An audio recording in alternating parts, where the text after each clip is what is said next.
So on the board we have reading for our practical. The practical we have just done. I hope you have it on your paper. So on the board we have the reading.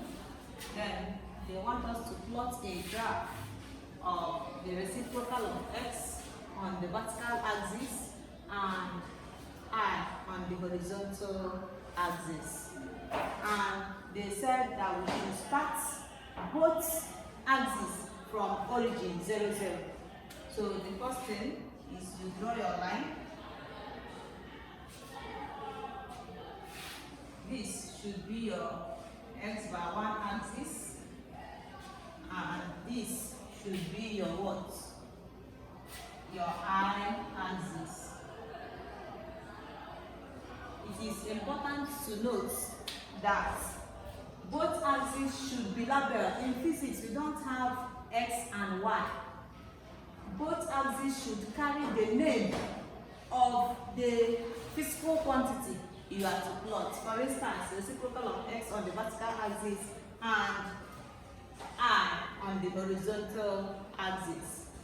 Then next thing is they said that both axes should start from 0, 0. So we come and mark our starting point. This is 0, this is 0. So we have obeyed instruction. Then thirdly, you choose a suitable scale.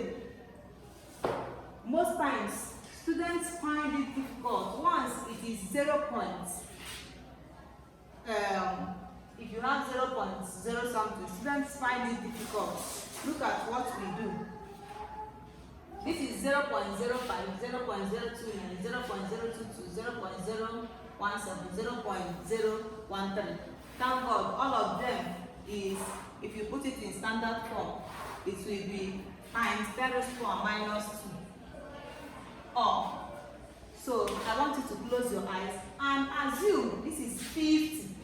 Forget about 0 points because all of them they are uniform 0.0, 0.0. So this is 50, 29, 22, 17, 13. Do you understand? So meaning, if I'm choosing a scale, this is 1 cm. 1 cm. 1, 2, 3, 4, 5. 1 cm. 10, 2 cm, 3, like that. So I will choose a scale that will cover 13 to 50. Let me choose, and your graph, before I forget, your graph should cover at least 2/3 of your graph sheets. Meaning that my graph should be up to this point, from here to here. Your graph should cover what? At least 2/3 of your graph sheet. So that you will give your examiner a good graph and a very neat graph. So let me choose, if I say let's 2 cm represent, 2 cm represent 10 units.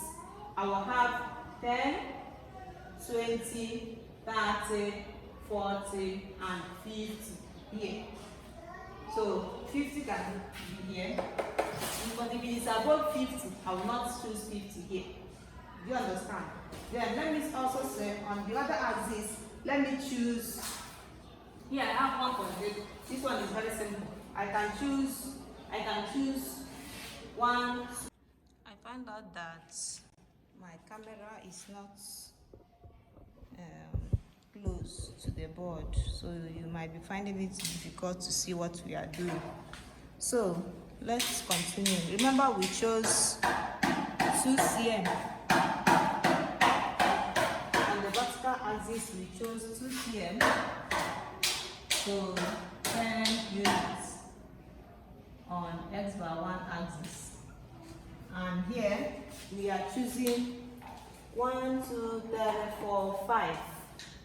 5 cm for 1.0 unit. That's 1 unit on I axis. So 5 cm to 1.0 units on I axis. So now we go on. You are through with your scaling. Next is to start plotting your graph. So when x bar 1 is 0.5. So all this is 0.0, 0.0, 0.0, 0.0, 0.0.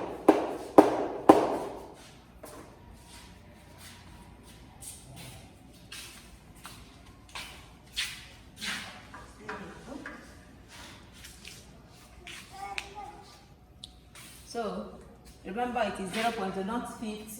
So when x bar 1 is 0.05, I is 1.8. So we have 1.2, 1.4, 1.6, 1.8. You trace it to 50, you mark. When x bar 1 is 0.29, this is 0.2, this is 25, 26, 27, 28, 29. You trace it to 1.7, 1.2, 1.4, 1.6, 1.61, 62, no, 62, 64, 66, 67 will be in between. You trace it to 0.29, you mark. When this is 0.22, this is 0.22, this will be 1.6, 246. 1.6 is this line, 0.22 will be here. When this is 0.17, this is 0.1, 0.15, 1617, this is 0.1, sorry, 1.5, 2, 4, 5 will be in between, 2, 5.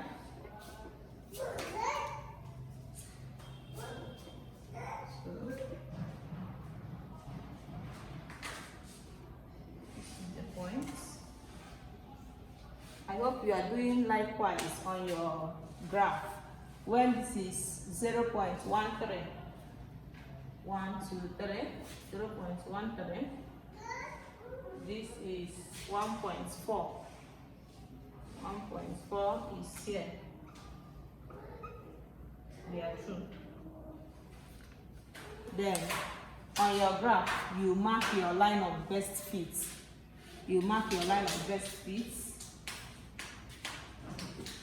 So I will use my meter rule to mark my line of best fits.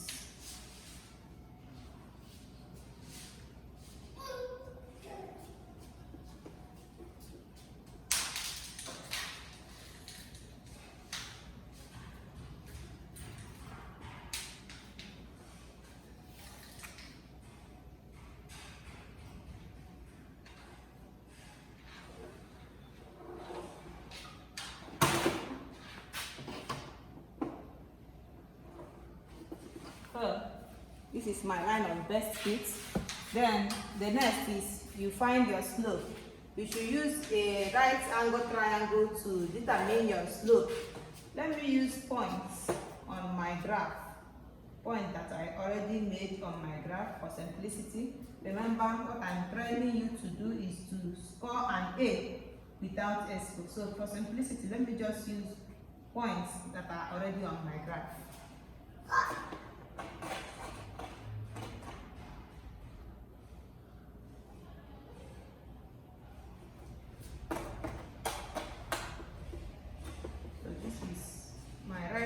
Triangle. All these things that I'm doing, they attract mark. They are the things that make up for your mark on your exam scripts. If you don't show your right angle triangle, you are wrong. If you don't show it, you are wrong. So you must show your large right angle triangle. And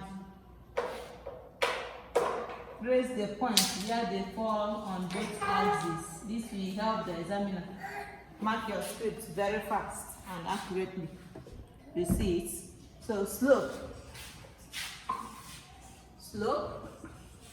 is giving us S bar 1 axis minus the second reading minus the first reading divided by our y by 1 is I2 minus I1. Don't mind the background noise. Concentrate on the board. Concentrate on the board. So I have on the board, this is our slope. This is our slope, x2 minus x1 divided by I2 minus I1. Hope you can see it. So I will position this like this so that you can see it. All right. Then we continue. Our S2 is 0.03 minus 0.12. 0.03 minus 0.12. Not 12, 13. Divided by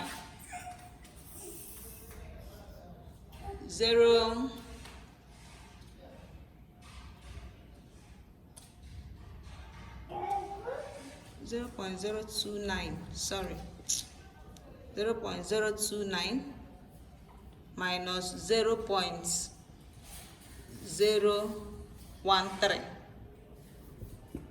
0.13. Sorry. Then 0.029, we have 1.70 minus 1.40. That is our slope. So let us use our calculator and get the answer. So on the board, we have our final answer. So we have our slope. That is our slope on the board. Then we have done that. Remember, if what we have just done excites you, please subscribe to our channel. You link other students. If you're a teacher, link other teachers. You subscribe, you click the notification button. Always drop a comment. Tell us that you have seen our work. Tell us what you think. If there is any point you don't understand, tell us so that we will know where we will continue from tomorrow. Tomorrow we will continue. After this is the precaution. We have talked about precaution. So after this is the precaution. Then your follow-up questions you answer. After doing this, you have answered the whole question, and trust me, 25/25 is your portion. Thank you and God bless you. See you tomorrow. Tomorrow we'll be doing mechanics. Tomorrow will be mechanics, practical on mechanics. So see you here tomorrow for another detailed practical. Have a nice day.